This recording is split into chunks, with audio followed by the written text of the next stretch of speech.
tej sesji mamy tylko 2 referaty, ale nie idziemy w ilość, tylko w jakość, więc zapraszam księdza profesora Jarosława Kupczaka i proszę o wygłoszenie referatu zatytułowanego Od filozofii do teologii ciała.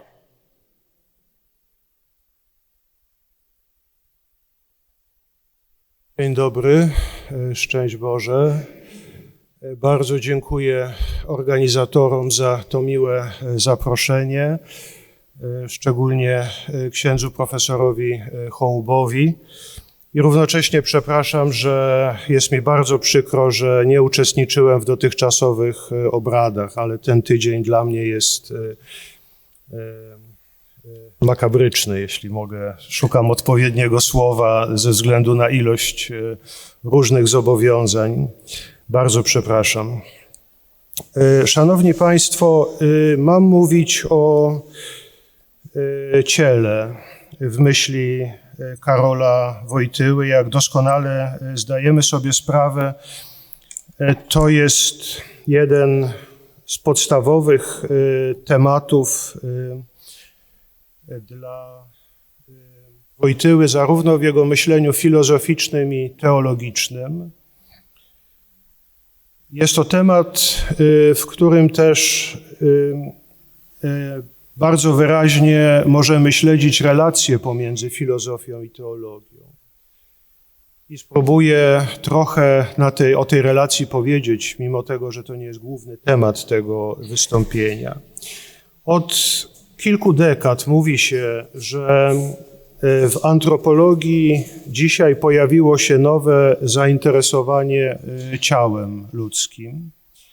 Jak powiedział jeden z komentatorów, antropologia dzisiaj jest nawet uprawiana w cieniu ciała. To nowe zainteresowanie ciałem ma kilka swoich różnych przyczyn. Po pierwsze, wydaje się, że w kulturze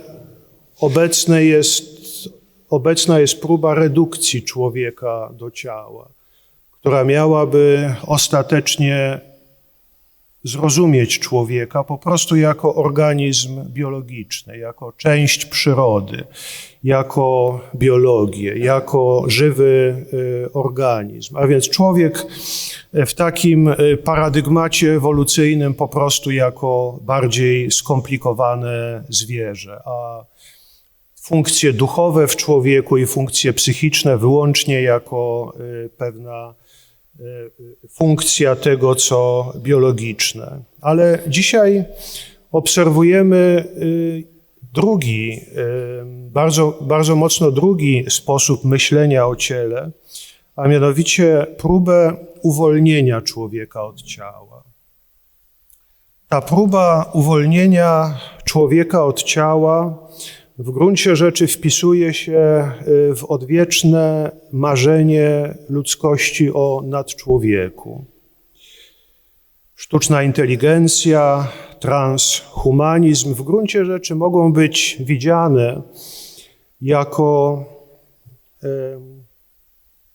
próba przekraczania granic wolności człowieka, czyli realizowanie tego, co Jan Paweł II w swoich encyklikach identyfikował jako marzenie o wolności absolutnej, wolności uwolnionej od prawdy. Wolność absolutna jako wolność uwolniona od prawdy. Ja dzisiaj w tym swoim wystąpieniu będę chciał powiedzieć o tym, że ciało ludzkie, materialność ludzkiego ciała jest tym, co ludzką osobę zakorzenia w prawdzie o stworzeniu.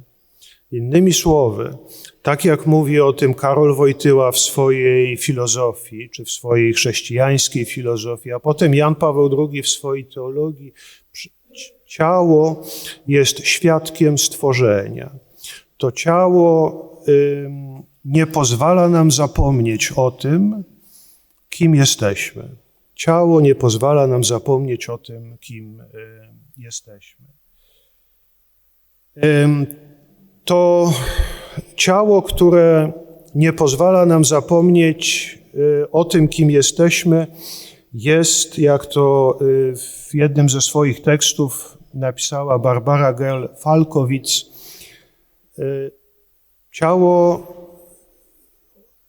ciało jest źródłem swoistego upokorzenia człowieka. To upokorzenie człowieka płynie z pokazania naszych granic, naszego ograniczenia. I doskonale wiemy, na czym polega ograniczenie człowieka przez ciało. To jest przekreślenie marzeń o wszechobecności, o wszechwiedzy, o wszechmocy.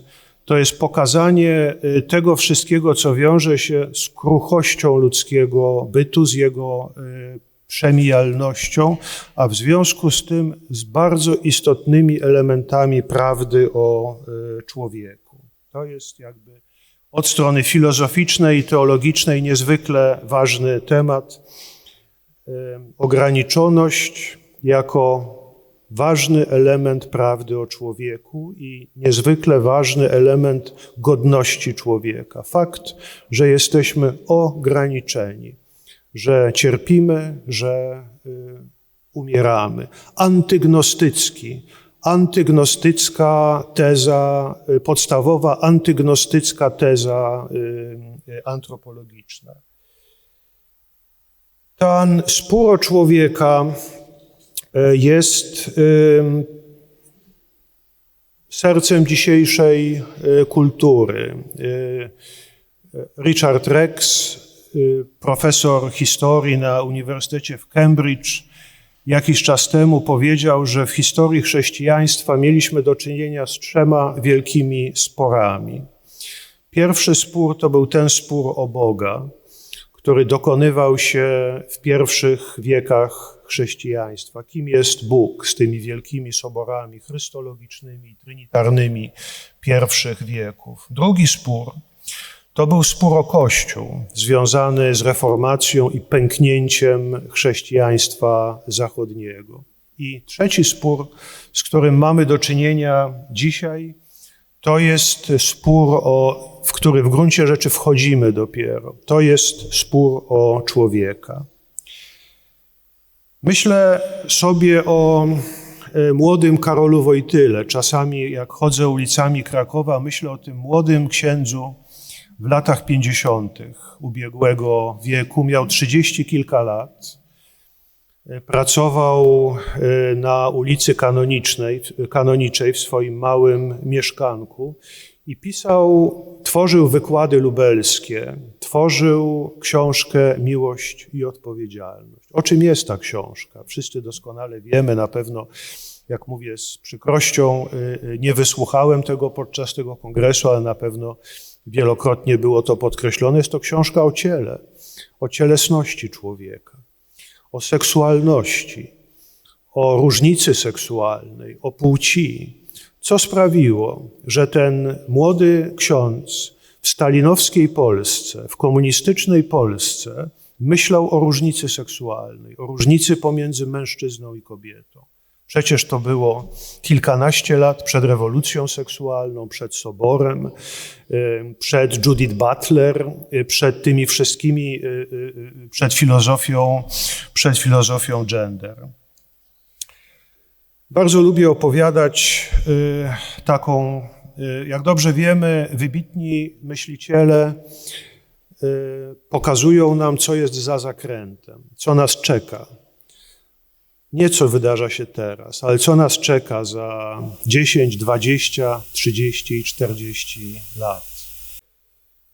Kiedy ja 40 lat temu, 30 lat temu pisałem swój doktorat o Maxie Schellerze, po angielsku Amerykanka, która wykładała w szkole średniej w pobliżu Waszyngtonu w Stanach Zjednoczonych, poprawiała mój język angielski.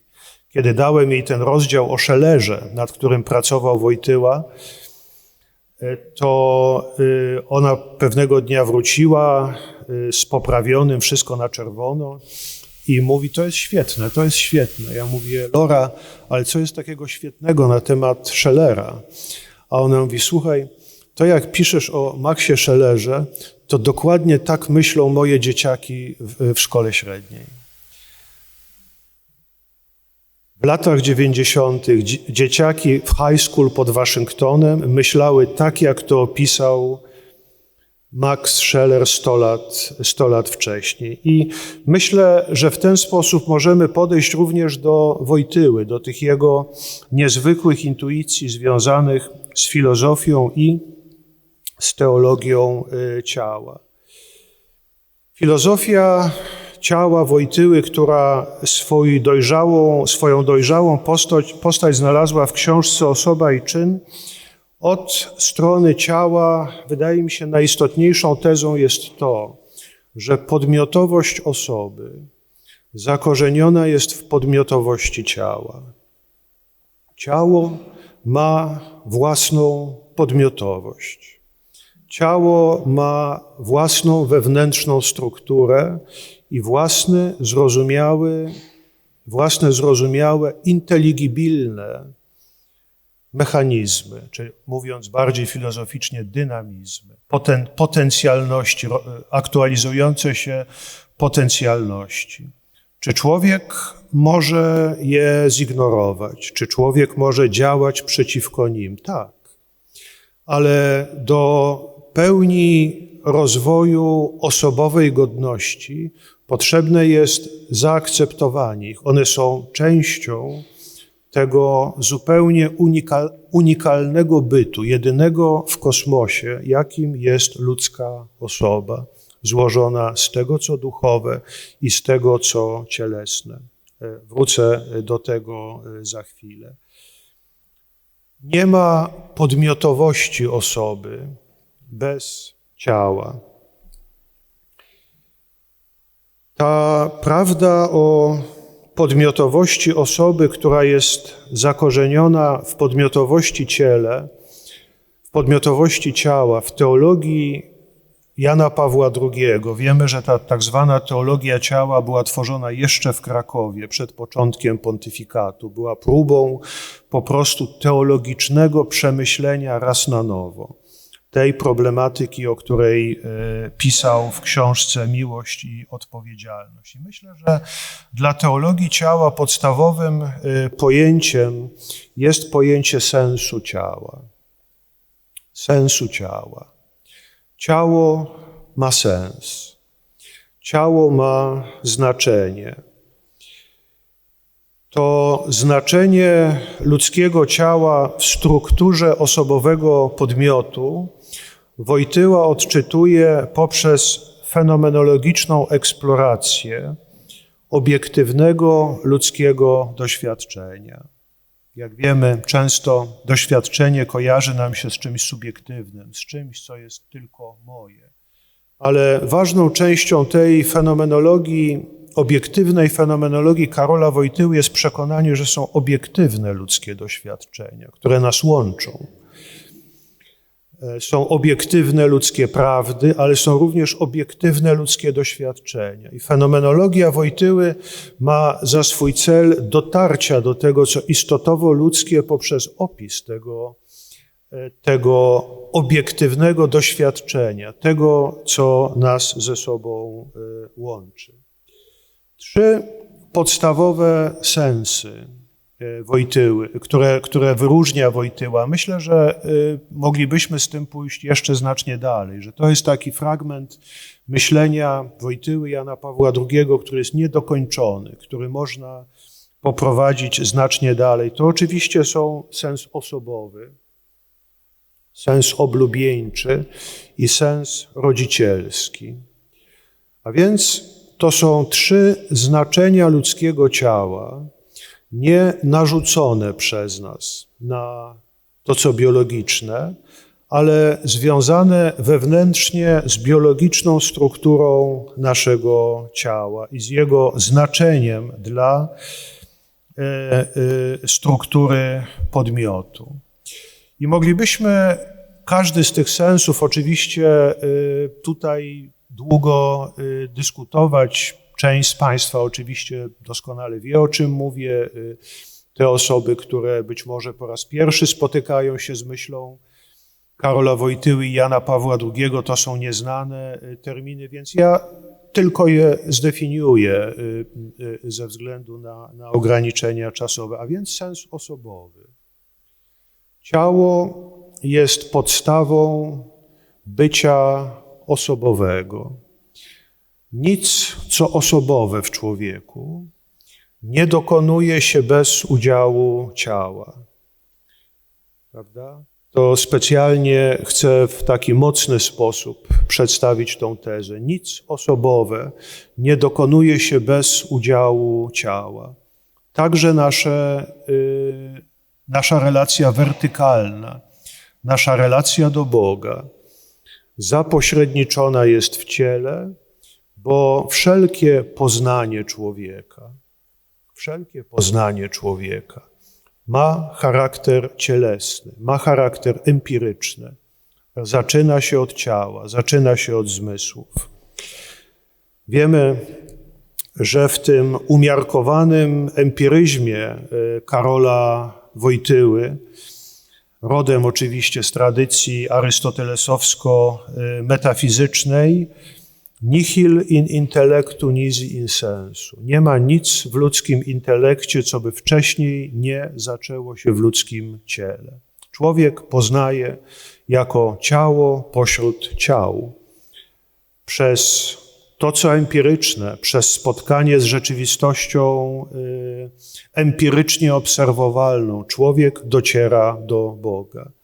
Ta podstawowa teza epistemologii realistycznej ma fundamentalne znaczenie dla teologii Karola Wojtyły, dla filozofii Karola Wojtyły i dla teologii. W filozofii oczywiście oznacza, że musi on zerwać z pewnym nurtem fenomenologii i robi to bardzo odważnie, chociaż pobieżnie. Książka Osoba i czyn, gdzie to się dokonuje, jak wiemy, jest książką w pewien sposób, jest zarysem pewnego projektu badawczego, który w wielu aspektach jest niedokończony, ale tam dokonuje się ta bardzo ważna teza, że świadomość nie ma charakteru intencjonalnego. Coś, na co żaden rasowy fenomenolog nie może się w gruncie rzeczy zgodzić. Natomiast dla Wojtyły świadomość nie ma charakteru intencjonalnego. Dlaczego? Dlatego, że intencjonalność łączy się z aktualnością poznania, a ta aktualność poznania dokonuje się przez zmysły, dokonuje się przez ciało. Ma charakter zawsze zmysłowy, dokonuje się przez zmysły zewnętrzne i wewnętrzne. Na początku to ciało poznaje. Moglibyśmy to znaczenie ciała w filozofii i teologii kontynuować. Proszę pozwolić, że ja zwrócę uwagę na teraz mówiąc już o teologii, zwrócę uwagę na jeden bardzo istotny wątek w tej teologii ciała Jana Pawła II, jakim jest jego pojęcie wstydu. Oczywiście to jest biblijne pojęcie wstydu, który pojawia się po grzechu pierworodnym, ale spróbuję pokazać moim zdaniem niezwykle ciekawy sposób myślenia, o wstydzie, także w kontekście dzisiejszych kłopotów z ciałem i dzisiejszych kłopotów z płcią. Otóż jak wiemy, Wojtyła, korzystając z fenomenologicznych analiz wstydu Maxa Schellera znowu, wskazuje, że wstyd łączy się z poczuciem zagrożenia. Wstyd pojawia się po grzechu pierworodnym, dlatego że człowiek zaczyna się bać. Człowiek czuje się zagrożony. I Wojtyła w sposób niezwykle ciekawy, Jan Paweł II, napisał to Wojtyła, podpisał Jan Paweł II. i wygłosił i opublikował.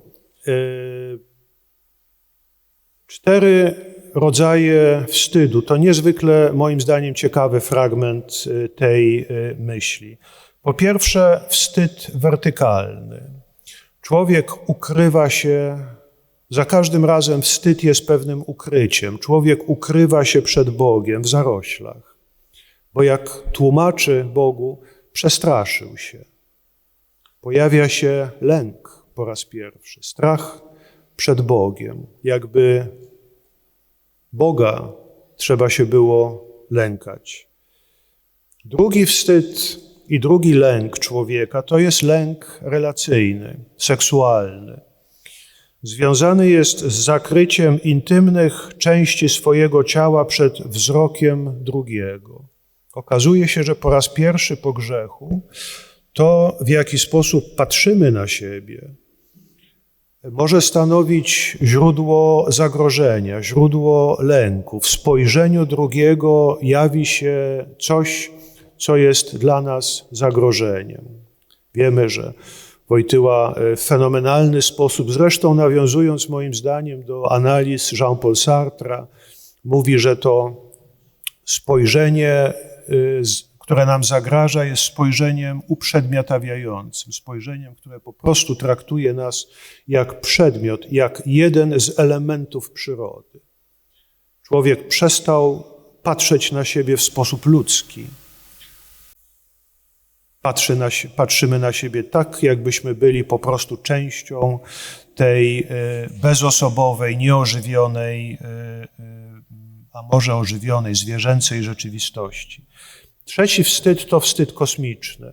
Człowiek zaczyna się bać świata i bać przyrody. To również niezwykle ciekawy, niezwykle płodny element tej myśli, zwłaszcza myślę w kontekście tej dzisiejszej apokaliptyki klimatycznej, prawda? Bo wszyscy chyba czujemy, że oprócz troski o przyrodę, w tym apokaliptycznym myśleniu o tym, że za chwilę planeta spłonie, znajduje się coś więcej niż tylko ilość CO2 w atmosferze i tak dalej, że to jest jakaś nowa forma.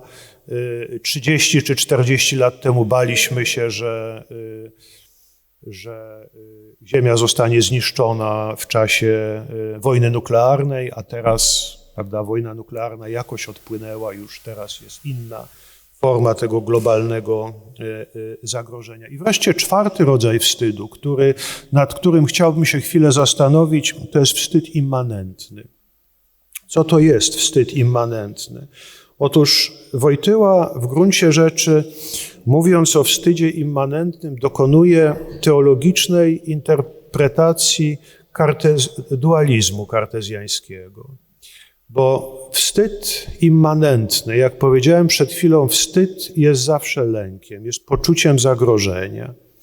I wstyd immanentny dla Wojtyły jest poczuciem zagrożenia, które płynie ze strony mojego ciała. Jest lękiem przed swoim własnym ciałem. Pisze o tym tak. Wstyd immanentny, który w gruncie rzeczy jest tak. Wstyd immanentny Wojtyła określa jako trudność utożsamienia się ze swoim ciałem. Wstyd immanentny to jest trudność utożsamienia się ze swoim ciałem. Czy też inne sformułowanie, konstytutywne pęknięcie wewnątrz ludzkiej osoby, jakby rozbicie pierwotnej duchowo-cielesnej jedności człowieka, rozbicie wewnątrz ludzkiej osoby, rozbicie między duchem i ciałem. I jeszcze jeden cytat. Człowiek uświadamia sobie po raz pierwszy, że jego ciało przestało czerpać z tej mocy ducha, która wynosiła je na poziom obrazu Boga. Człowiek odczuwa wstyd immanentny, zaczyna się bać samego siebie, ponieważ zaczyna wątpić w to, czy jeszcze jest obrazem Boga, czy nie został sprowadzony do poziomu przedmiotu, tak jak w spojrzeniu drugiego, a być może do poziomu po prostu świata zewnętrznego. Już nie jest obrazem Boga. Człowiek zaczyna wątpić sam w siebie, w swoją osobową godność. I teraz, moi drodzy, na koniec wiemy, że w gruncie rzeczy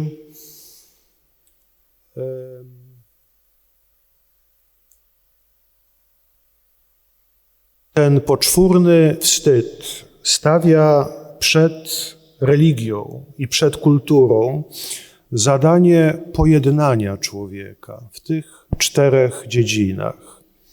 Jeżeli ten poczwórny wstyd jest wyrazem tego pęknięcia pomiędzy nami i Bogiem, strachu przed Bogiem, pomiędzy nami i drugim człowiekiem, strachu przed drugim człowiekiem, pomiędzy nami a przyrodą, strachu przed przyrodą i strachu przed sobą, to religia, kultura w szerokim tego słowa znaczeniu i religia ma za zadanie pojednać człowieka w tych 4 dziedzinach, zbudować nową jedność. I oczywiście moglibyśmy kontynuować, pokazując, w jaki sposób w tych 4 dziedzinach dokonuje się budowanie tej jedności, czy inaczej przezwyciężenie tego biblijnego wstydu. Zresztą przezwyciężenie biblijnego wstydu musi się dokonać przez kulturę wstydu, a nie przez kulturę bez wstydu w naszej kulturze, ale to już jest inny temat. Natomiast przezwyciężenie wstydu jest budowaniem jedności, jest leczeniem tego pęknięcia. I na koniec